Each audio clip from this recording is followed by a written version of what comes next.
तुम्ही एकनाथ शिंदेच्या सोबत होते आधी, आता महायुतीमध्ये तुम्हाला वाटतं का स्थान मिळेल, काय अपेक्षा आहे? ते वाटते करणार याच्यात काही मी कधी पडत नसतो.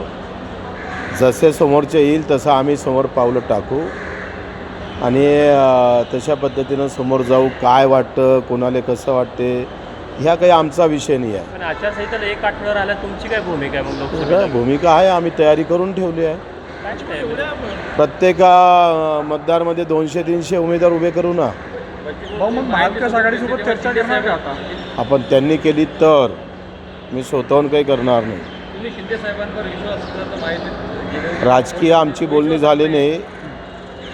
फक्त शिंदे साहेबाच्या CMच्या बाबतीतच आम्ही सोबत आहे त्यांच्यासोबत. आता हा पुढाकार BJPनं घ्यावा, नाही घेतले तर आमची काही हरकत नाही आहे.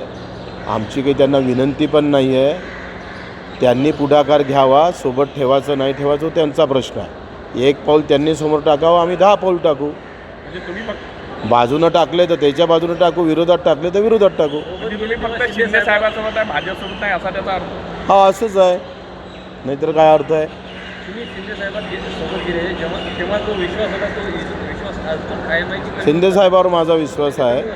शिंदे साहेबावर माझा विश्वास आहे.